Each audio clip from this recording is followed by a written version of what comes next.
Le podcast de la CPTS Paris 8. Je suis avec Jean-Noël Goubier et Camille Échalier. Bonjour. Bonjour. Et là, je vais vous poser une question un peu particulière. Je crois que vous intervenez dans les paralysies liées à un arrachement du plexus brachial, le plus souvent, c'est traumatique. Et je voulais que vous me parliez de votre spécialité là-dedans, parce que moi j'avais l'impression que c'était cuit quand... Et non, il paraît que non. Alors c'est quoi le plexus brachial déjà ?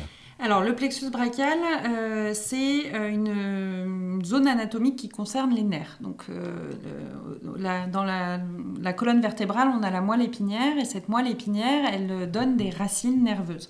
Le plexus brachial, il est constitué par des racines nerveuses au niveau du rachis cervical.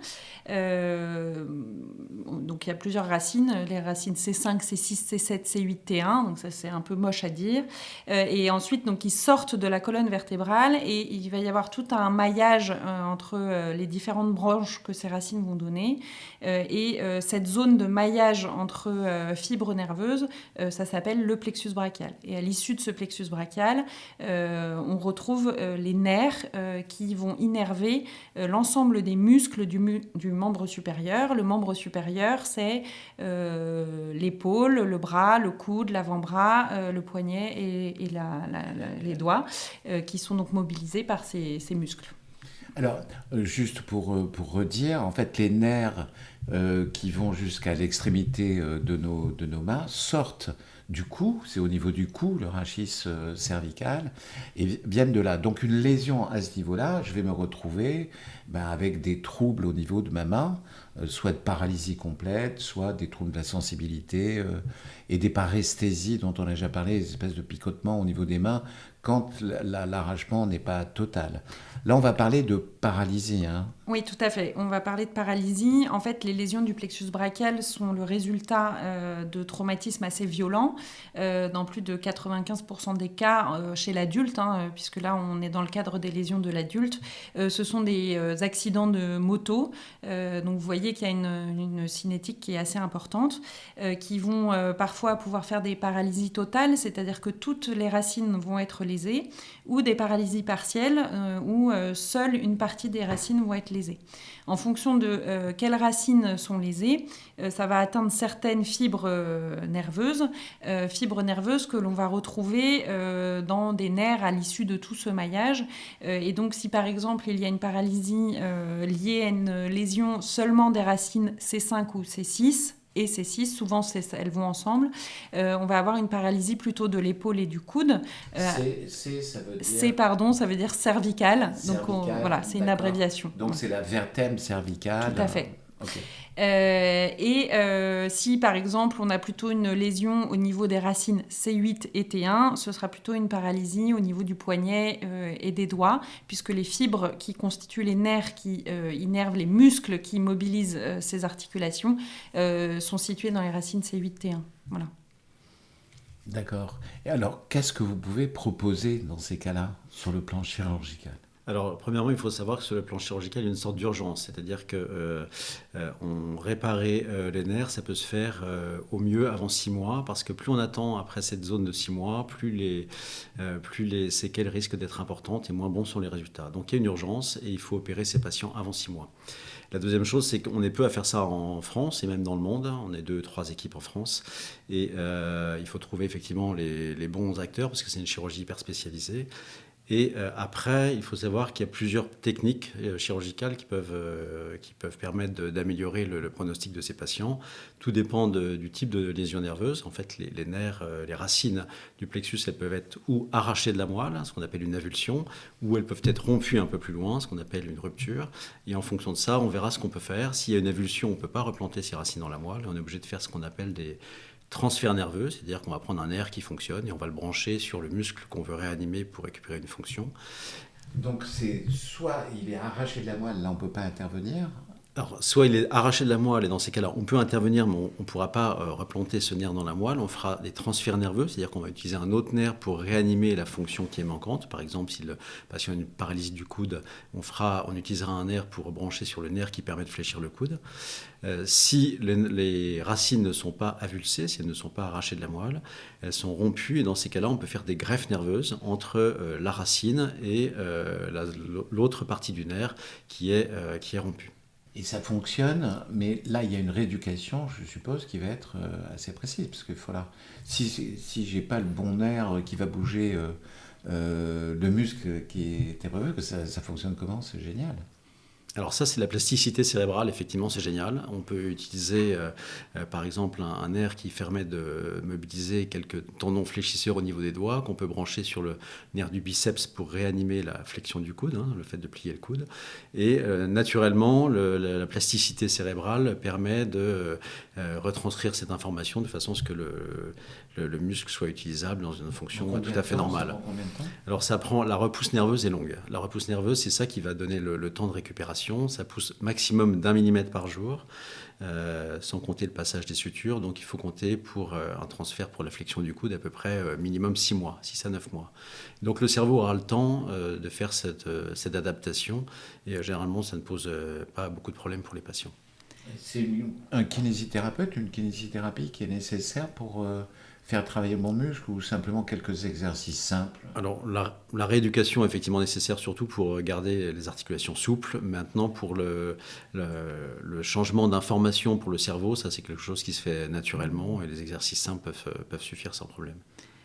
Alors, je veux juste ajouter pour les auditeurs, quand on parle de greffe nerveuse, on peut se dire, oulala, on fait appel à un donneur, comme quand on transplante un cœur, etc. Donc, il ne s'agit pas d'une greffe qui provient de quelqu'un d'autre. C'est un nerf qu'on va aller prélever chez le patient lui-même.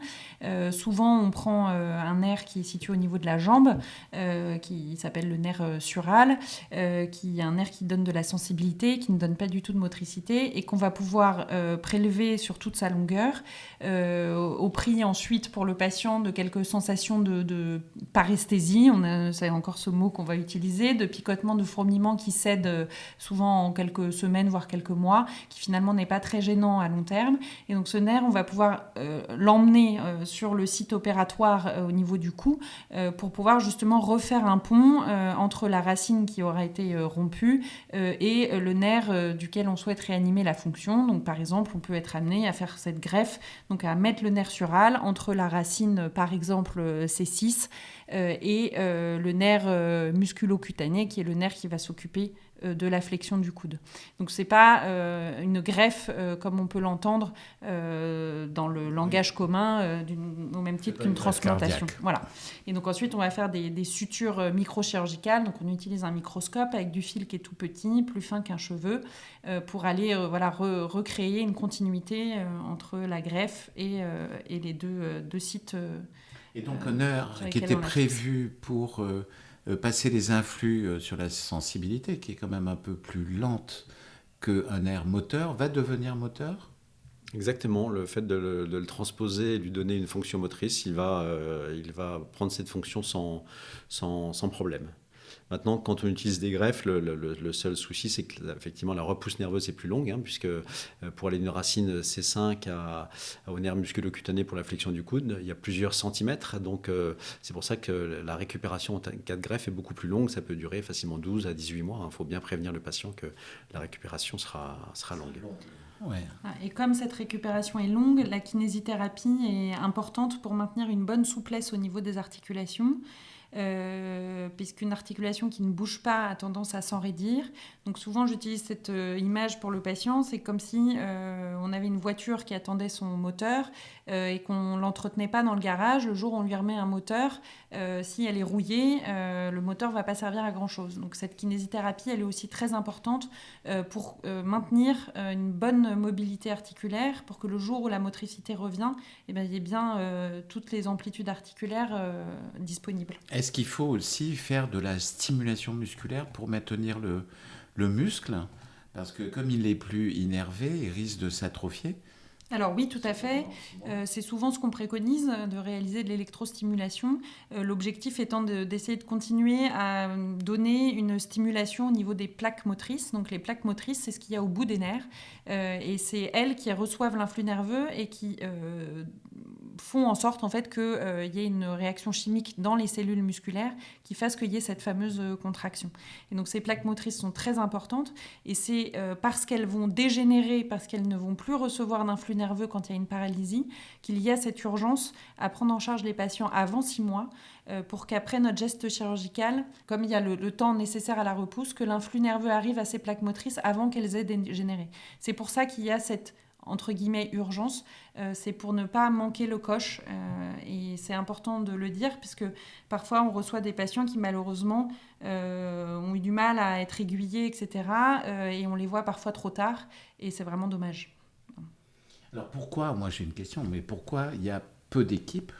C'est très complexe comme chirurgie? Alors c'est une chirurgie qui est très complexe et il faut avoir été formé pour cette chirurgie parce qu'il n'y en a heureusement pas énormément et il faut avoir été formé. Et malheureusement, actuellement dans les centres hospitaliers, il n'y a plus vraiment de centres formateurs qui forment au plexus brachial, comme ça l'a été pour moi il y a 20 ans. Donc j'ai eu beaucoup de chance. Et c'est vrai que à partir du moment où on n'est pas formé dessus, on ne peut pas en faire un par an. Ça ne marche pas. Il faut en faire plusieurs. Et plus on fait quelque chose, meilleur on est. Et cette chirurgie du plexus brachial, effectivement, tout à fait concernée par ça. Et effectivement, en plus, c'est une chirurgie qui est assez complexe sur le plan technique parce qu'elle ne fait pas appel qu'à de la microchirurgie. Elle fait appel aussi, on peut faire des transferts tendineux, on peut faire des arthrodèses, c'est-à-dire des fusions d'articulation. C'est une chirurgie qui est très vaste. Et donc, il fait appel à des techniques multiples. Et donc, il faut avoir été formé sur toutes ces techniques pour pouvoir la pratiquer. Et sur le plan intellectuel, c'est une chirurgie qui est difficile parce qu'il faut poser les bonnes indications. Il y a une réflexion qui est importante. Pour toutes ces raisons, effectivement, on est peu à en faire en France et même dans le monde. Il ne vous reste plus qu'à former des gens. C'est exactement ce que je fais. Me voici. Mais c'était passionnant. J'adore ces podcasts, j'apprends plein de choses. Merci Camille, merci Jean-Noël. Merci à vous.